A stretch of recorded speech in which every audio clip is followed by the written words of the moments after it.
আসসালামু আলাইকুম প্রিয় দর্শক, চাইতায় আপনাদের সকলকে আমন্ত্রণ জানাচ্ছি। শেখ হাসিনা খুব অসুস্থ হয়ে পড়েছেন, তিনি হাসপাতালে গেছেন, তার স্ট্রোক হয়েছে। এই যে তিনি বক্তৃতা দেন, এগুলো আসলে উনি দেন না, এইগুলো এআই জেনারেটেড, আর্টিফিশিয়াল ইন্টেলিজেন্স দিয়ে তার ভয়েস ক্লোন করে করা হয়। আবার হঠাৎ করে কে যেন বললো নেত্রীর স্ট্রোক করেছে।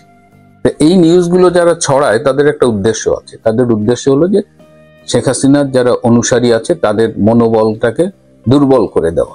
এবং আমার মনে হয় তারা কিছুটা সফল, কারণ এইসব নিউজ শুনে অনেকে আমাকে জিজ্ঞেস করে, ভাই নেত্রী কি আসলেই অসুস্থ, নেত্রীর নাকি স্ট্রোক হয়েছে ভাই বলে অনেকে আবার কেঁদে দেয়। আবার রিসেন্টলি আমাকে অনেকে বললেন নেত্রী নাকি মরিশাস চলে যাচ্ছেন, নেত্রী নাকি তৃতীয় কোনো দেশে চলে যাচ্ছেন, জাতিসংঘ নাকি ভারতের উপর নেত্রীকে বাংলাদেশে ফিরিয়ে দেওয়ার জন্য চাপ দিচ্ছে। এই যে এই গুজবগুলো রটানো হয় এবং আওয়ামী লীগের অনুসারী অনেকেই এই গুজবগুলো বিশ্বাস করে এবং বিশ্বাস করে কষ্ট পায়। আচ্ছা আমাকে বলুন, নেত্রী কেন মরিশাসে যাবে, নেত্রী কেন তৃতীয় দেশে যাবে, নেত্রীকে ফিরিয়ে দেওয়ার জন্য জাতিসংঘ কোন ক্যাপাসিটিতে ভারতের উপরে প্রেসার করবে? জাতিসংঘের কি সেই রাইটস আছে, সেই ক্ষমতা আছে? এবং যাকে মৃত্যুদণ্ড দেওয়া হয়েছে, জাতিসংঘ নিজেও এই মৃত্যুদণ্ডের বিরুদ্ধে।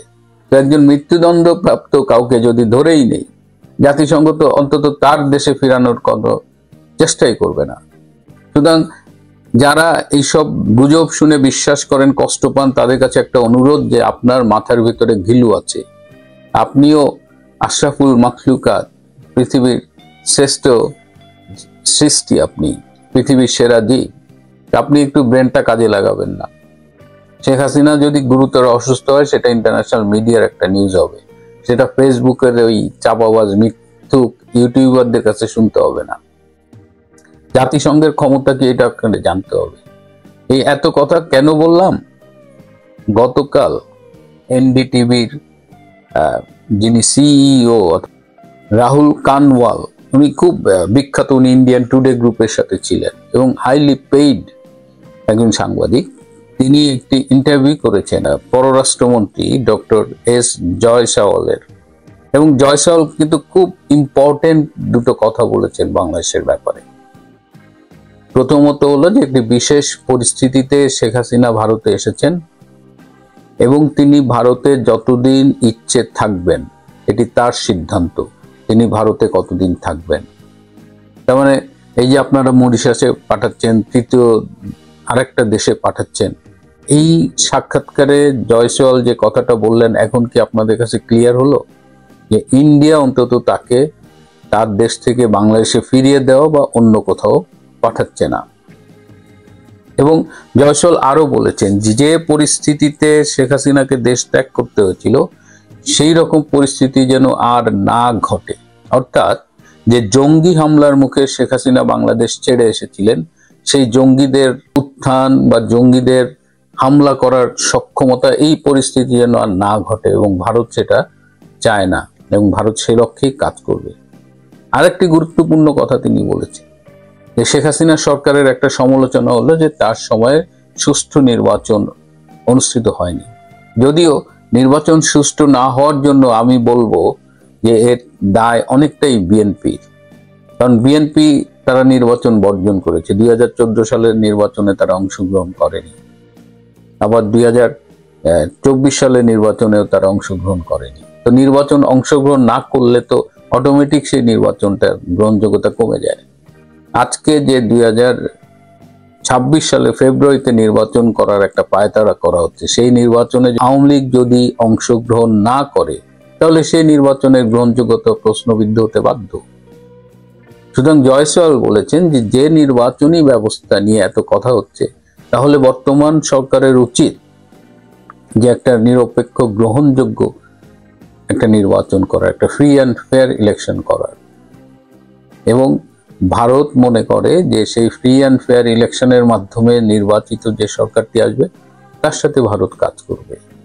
সুতরাং ইনক্লুসিভ নির্বাচন যদি না হয়, ফ্রি ফেয়ার ইলেকশন যদি না হয়, সেই নির্বাচন তো ভারতের কাছে গ্রহণযোগ্য হবে না, এবং এটা খুব ক্লিয়ার করে বলে দিয়েছেন। এবং মেসেজ হলো বাংলাদেশ সরকারের কাছে যে আগামীতে যে নির্বাচনটি অনুষ্ঠিত হবে সেটি ফ্রি, ফেয়ার এবং ইনক্লুসিভ ইলেকশন হতে হবে, লেভেল প্লেইং ফিল্ডে সবার অংশগ্রহণের সুযোগ থাকতে হবে। So this is very important. যারা ভারত কেন্দ্রিক বাংলাদেশের এই বিষয়গুলো নিয়ে ভাবেন এবং নানা রকম গুজবে যারা বিভ্রান্ত হন, তাদের জন্য এই জয়েশ রাওয়ালের এই দুটা পয়েন্ট খুব ইম্পর্টেন্ট। প্লাস বাংলাদেশের বর্তমান ইন্টারিম গভর্নমেন্ট, কিংবা আমার ধারণা ইন্টারিম গভর্নমেন্ট থাকবেন না বেশি দিন, যারা কেয়ারটেকার গভর্নমেন্ট আসবেন এবং সেই কেয়ারটেকার গভর্নমেন্টের অধীনে একটা ফ্রি, ফেয়ার অ্যান্ড ইনক্লুসিভ নির্বাচন হবে বা হওয়ার চেষ্টা করা হবে বলে আমার ধারণা।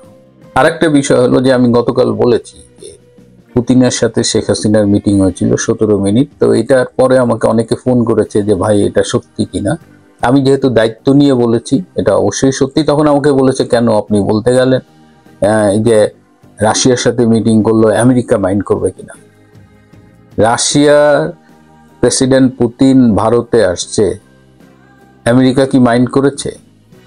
শেখ হাসিনার সাথে পুতিনের, রাশিয়ার সাথে বাংলাদেশের একটা ঐতিহাসিক সম্পর্ক আছে, সুতরাং আমেরিকা এখানে মাইন্ড করার কি আছে? এই যে পুতিন মোদির সাথে বৈঠক করলো, পুতিন ভারত সফর করলো, ট্রাম্পের কোনো প্রতিক্রিয়া দেখেছেন? একটু পান থেকে চুন খুসলেই তো ট্রাম্প টুইট করেন, এক্স হ্যান্ডেলে, তার টুইট সোশ্যালে তিনি নানানভাবে টুইট করেন। পুতিনের ভারত সফর নিয়ে ট্রাম্পের কোনো টুইট দেখেছেন, কোনো প্রতিক্রিয়া দেখেছেন?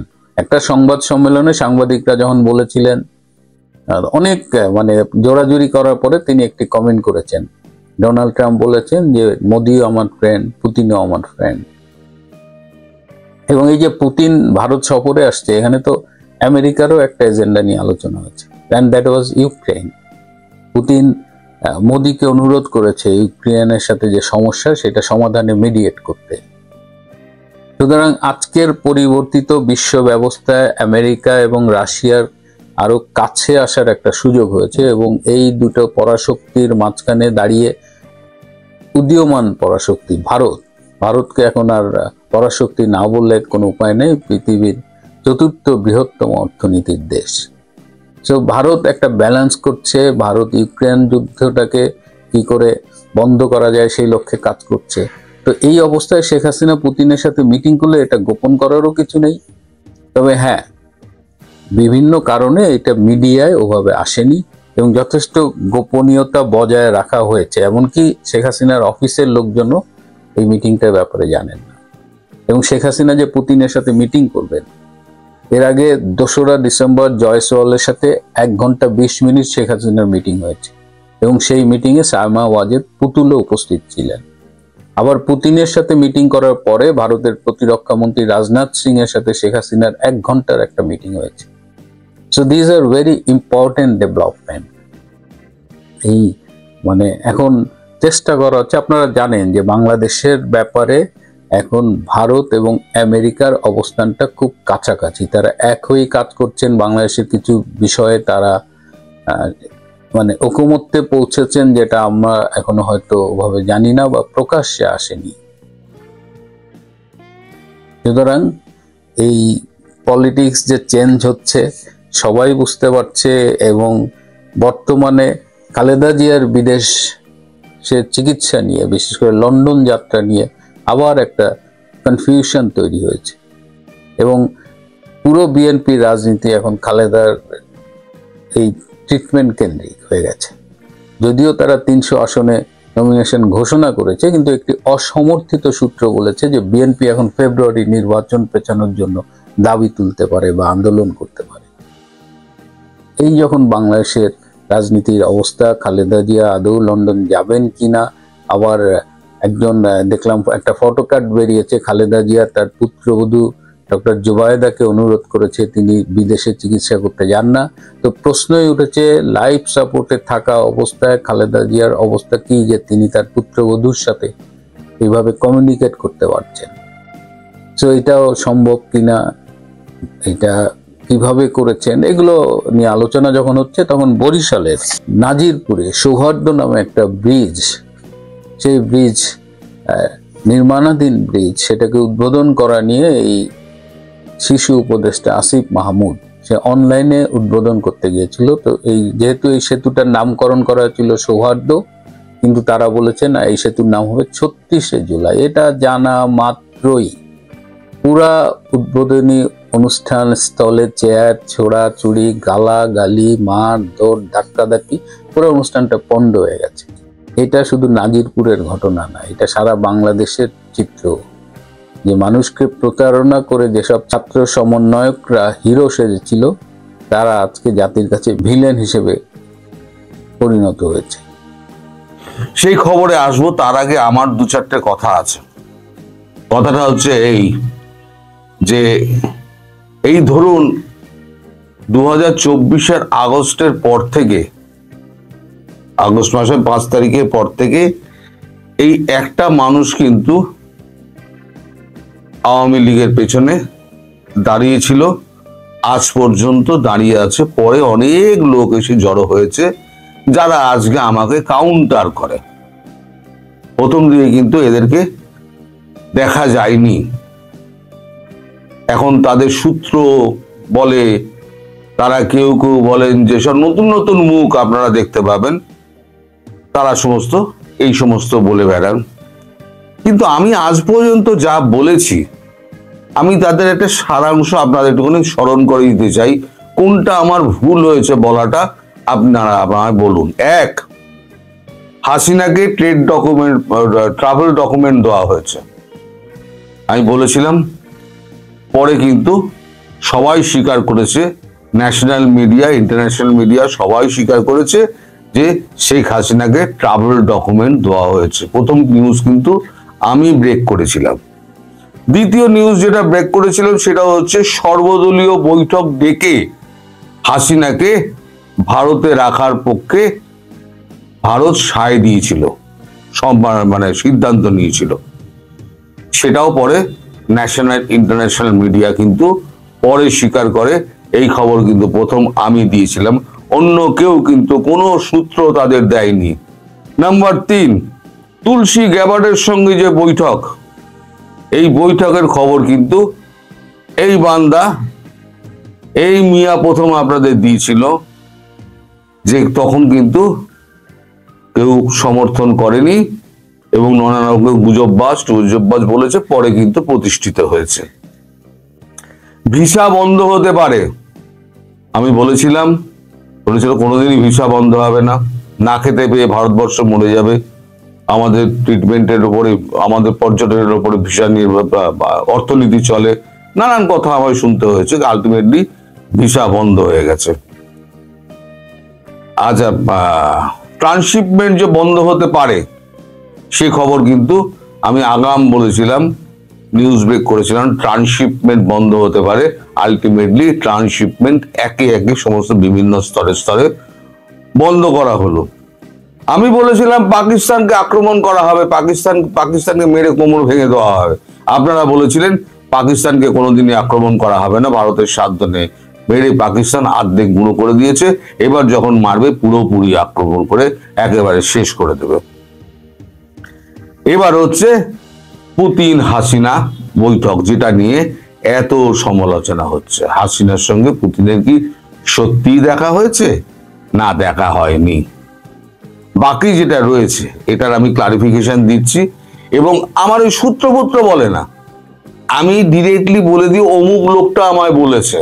আমি সূত্রের ওই সমস্ত গোপন রাগ ঢাক করি না, আমি খুব সোজা সরল মানুষ।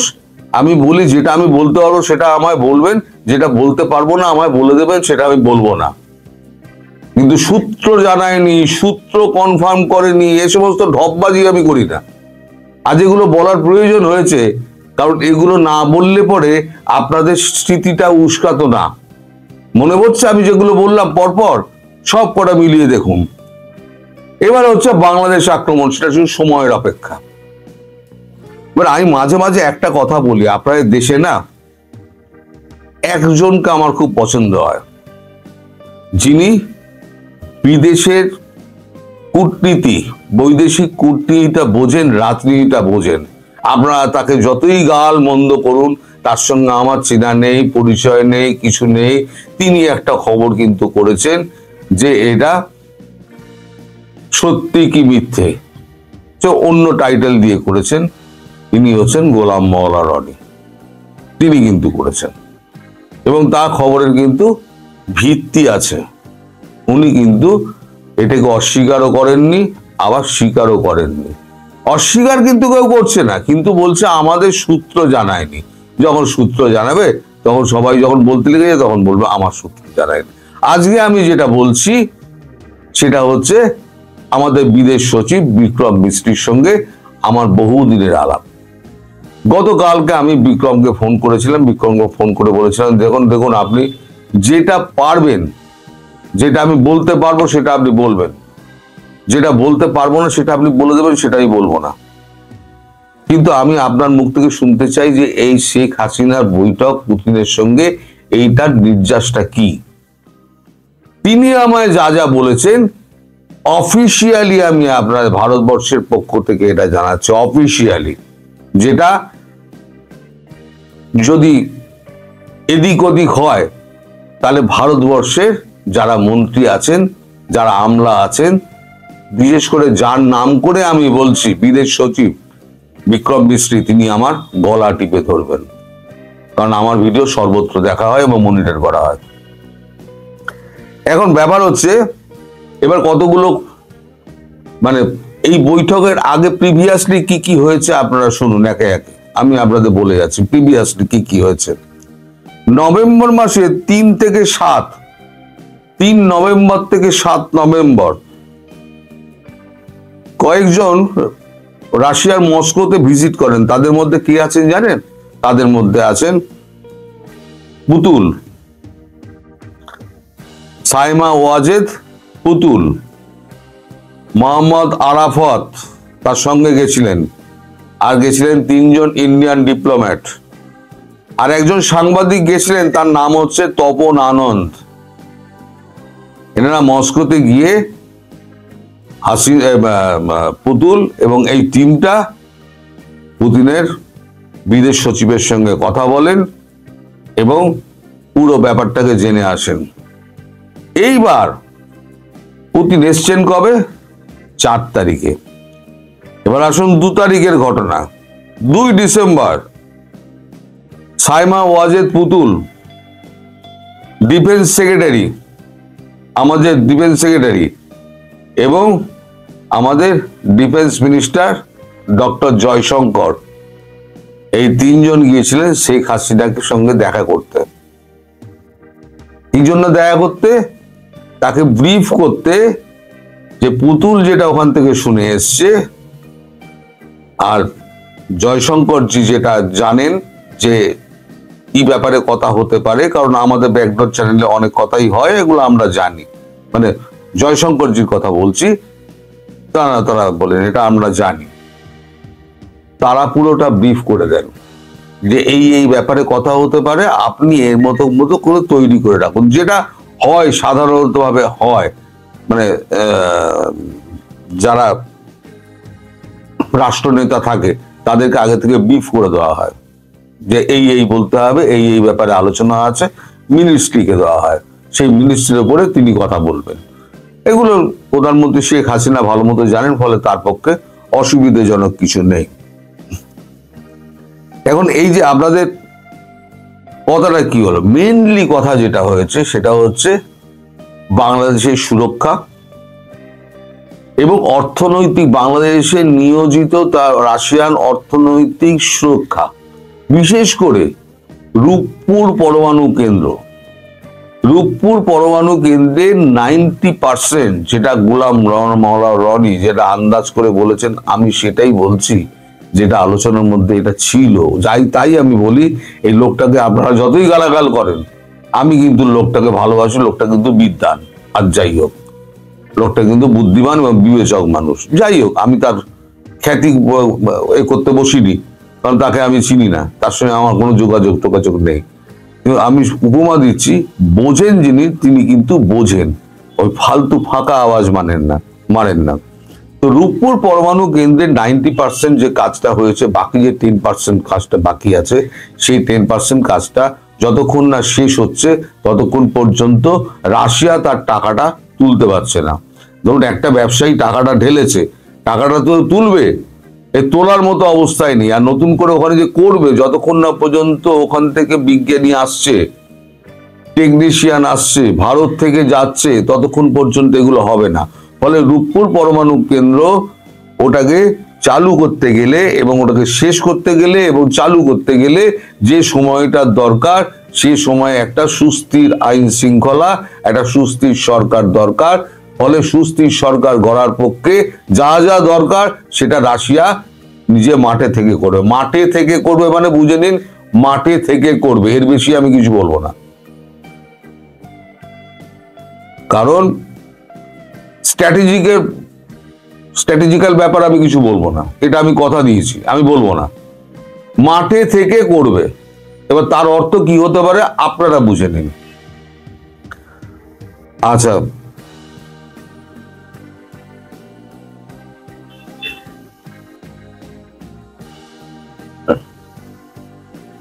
আনঅফিশিয়ালি আমি আপনাদের বলতে পারি, আনঅফিশিয়ালি বলতে পারি, সেটা হচ্ছে যে স্ট্র্যাটেজির একটা অংশ, যেটা আমি বলবো সেটা হচ্ছে যে আমাদের যখন পাকিস্তান যখন ভারত যুদ্ধ হয়, সেই সময়তে যা করেছিল ভারতীয় সেনাবাহিনী করেছিল এবং ভারতীয় এয়ারফোর্স করেছিল। আমাদের নৌবাহিনীকে কোনো সুযোগ দেওয়া হয়নি। ফলে নৌবাহিনীর পক্ষ থেকে সরকারের কাছে, বিশেষ করে রাজনাথ সিং এর কাছে একটা ক্ষোভ জানানো হয়েছিল যে আপনারা তো আমাদেরকে সুযোগই দিলেন না, আমরা তো করাচি বন্দর ঘিরে আমরা বসে রইলাম, সুযোগই পেলাম না। আপনারা তার আগেই সিজফায়ার ঘোষণা করে দিলেন। তখন রাজনাথজি বলেছিলেন এর পরের বারে শুরু করবেন আপনারা।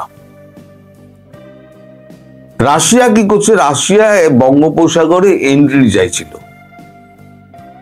এন্ট্রিটা এতদিন পাইনি। তার কারণ 1971 সালের পর যে মার্কিন এবং রাশিয়ার সঙ্গে বা ইউএসএর সঙ্গে যে চুক্তিটা হয়, সেই চুক্তি অনুযায়ী তারা কেউ বঙ্গোপসাগরে জাহাজ ভেড়াবে না, এই চুক্তিটা ছিল। মাঝে রাশিয়া একটা যুদ্ধ জাহাজ এসেছিল, সেটা সৌহার্দ্য বিনিময় করার জন্য ওই এ করে এসছিল। সেটা মার্কিন জাহাজ ও রণতরী আসে মাঝে মাঝে, এসে মহড়া দেওয়ার নাম করে এখানে ঢোকে। কিন্তু অফিসিয়ালি যখন ভারতবর্ষের সঙ্গে যখন তাদের একটা ডিফেন্স ডিল হলো যে একে অন্যের বেস ব্যবহার করবে, সমুদ্র বন্দর ব্যবহার করবে, সমুদ্র পথ ব্যবহার করবে, তাহলে কি হলো যে ভারতবর্ষের যে সমুদ্র পথ বঙ্গোপসাগর, সেই বঙ্গোপসাগরে অবাধ যাতায়াত হয়ে গেল। কার হলো? রাশিয়ার হলো। তা রাশিয়া এখন যেটা করবে, রাশিয়ার নৌবাহিনী দিয়ে, পুরো ফ্রিগেট দিয়ে রাশিয়া পুরো চট্টগ্রাম বন্দরটাকে ঘিরে রেখে দেবে। আর ভারতের নৌবাহিনী চলে যাবে কোথায়? যৌথভাবে কাজ করার জন্য ভারতের নৌবাহিনী চলে যাবে সোজা করাচি। এবার করাচি বন্দর ধ্বংস হবে। আগের বারে 7 দিন ধরে চলেছিল, এবারে ধ্বংসস্তূপ পুরো একেবারে জলের নিচে চলে যাবে, আর গড়া যাবে না। এই যে রাশিয়ান সেনাবাহিনী যে নৌবাহিনী যে এই বন্দরে ভিড়বে এবং বন্দর আক্রমণ করবে, সেটা যখন শেখ হাসিনা যখন শোনেন, তখন উনি বলেন যে আপনারা যে এটা করবেন, তাহলে পরে আমি দেশ চালাবো কি করে? আমি? তখন পুতিন বলেন আমরা ধ্বংস করে দিচ্ছি, কিন্তু 1 মাসের মধ্যে আপনাকে কথা দিচ্ছি, 1 থেকে 2 মাসের মধ্যে আমরা পুরোপুরি গড়ে দেব আমাদের অর্থে। আপনি সেটা নিয়ে চিন্তা করবেন না। আপনি